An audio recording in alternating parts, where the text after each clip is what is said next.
Should you quit your job? Not maybe someday. Not when the time is right now, today. Should you walk out and never look back? Most people don't quit their jobs because of money. They stay because they've confused their paycheck with their identity. They've mistaken the cage for the home. They've decorated the cage so beautifully, the corner office, the respectable title, the LinkedIn profile that sounds like someone they're not, that they've forgotten it has bars. Edgar Cayce, the most documented psychic in American history, a man who spent decades reading the deepest layers of the human soul, said something that should stop you mid-scroll. He said that when a soul arrives on Earth, it arrives with a purpose, not a position, not a title, a purpose. And he said further with calm, clinical certainty that most people die having never touched that purpose, not because they lack talent, but because they were too afraid to be unemployed. Let that land. Here's the illusion you carry without knowing it. You believe your job is neutral, a practical arrangement. You trade time for money, and then you spend that money on the life you actually want. Logical, right? Clean, even responsible. But watch what's actually happening. You wake up. You perform a role that was designed by someone else, for goals that serve someone else, measured by metrics that were never yours. And you do this 5 days a week, 40-something weeks a year, for most of your conscious adult life. That's not a job. That's a personality transplant on an installment plan. And here's the cruelest part. The system is designed to feel normal. Everyone around you is doing the same thing. So the suppression becomes invisible. It gets rebranded as maturity, as stability, as being a functioning adult. And anyone who questions it, who dares to ask whether there's another way, gets quietly dismissed as naive or reckless, or not yet broken in by life. Cayce would say, and did say, in hundreds of readings, that the soul knows when it's being suppressed. It doesn't announce it with a dramatic crisis. It whispers first. Restlessness at 2 a.m., a vague sadness on Sunday evenings, the feeling of watching your life through glass. If you felt that, you're not broken. You're awake. But here's where the conversation usually goes wrong. People hear quit your job, and they think it's about quitting towards something, passion, freedom, purpose. And then when the passion doesn't feel clear enough, they stay.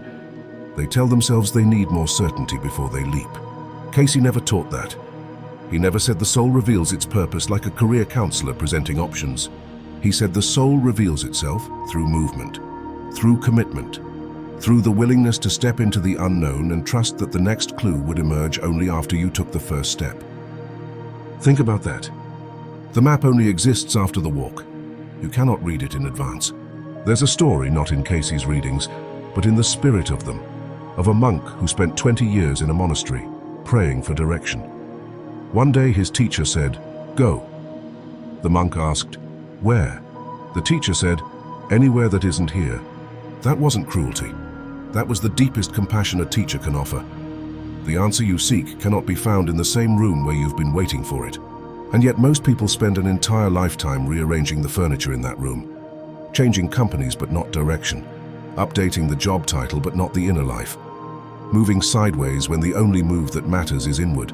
Now, and this is the part most people skip entirely, Cayce also said something that complicates the romantic version of this story. He said that purpose is not always dramatic, not always a calling that arrives in a burst of light. Sometimes purpose is quiet. Sometimes it is exactly where you are, but lived from a completely different interior state.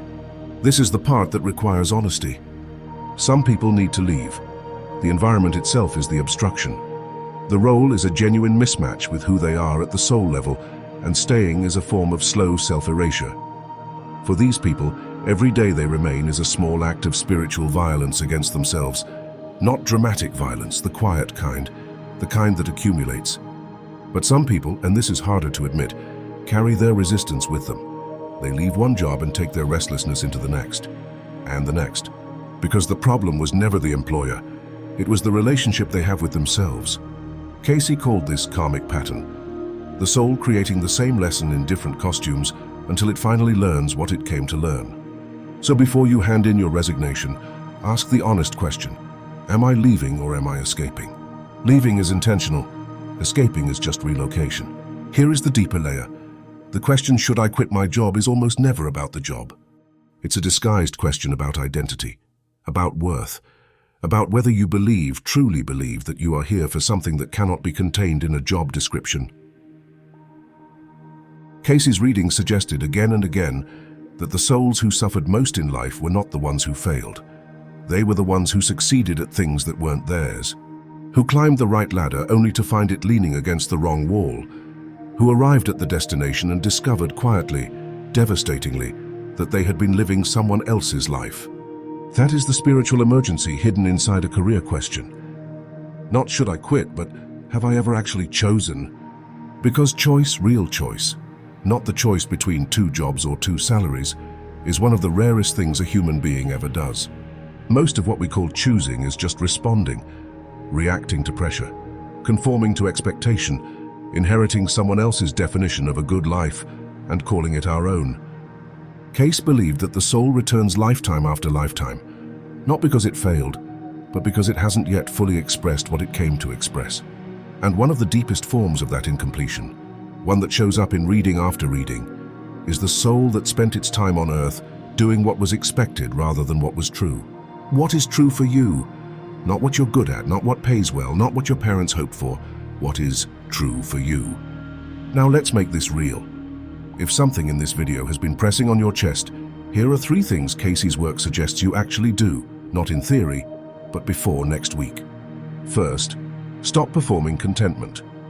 Admit privately to yourself, just to yourself, whether you are genuinely alive in what you do or whether you are managing. That admission, however uncomfortable, is the beginning of movement. Pay attention to your energy after work. Not whether you're tired. Work makes everyone tired. Pay attention to the quality of that tiredness.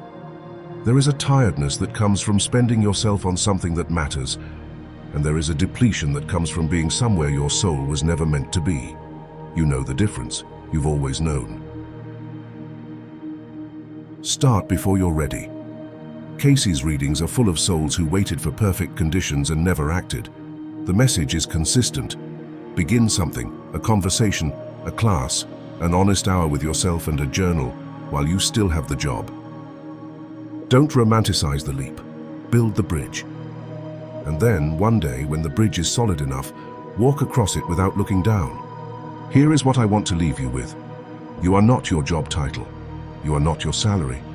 You are not the role you were given or the one you've been performing since you were old enough to know what responsible meant.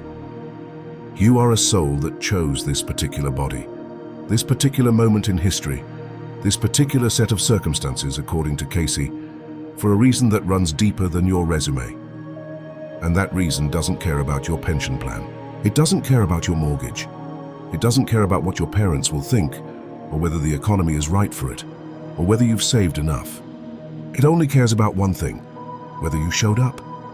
Whether at the end of this life, when the soul reviews what it came here to do, there will be a moment of recognition, a quiet, yes, you did it, you chose. Not perfectly, not without fear, but you chose. If this kind of conversation moves something in you, the real kind, the uncomfortable kind, the kind that makes you sit with yourself in the dark for a moment, then stay. Not for me, for you. There is more here, more questions worth sitting with, more of the territory that Cayce mapped, and that too few people have the courage to walk. Come back when you're ready to go deeper. The door is always open.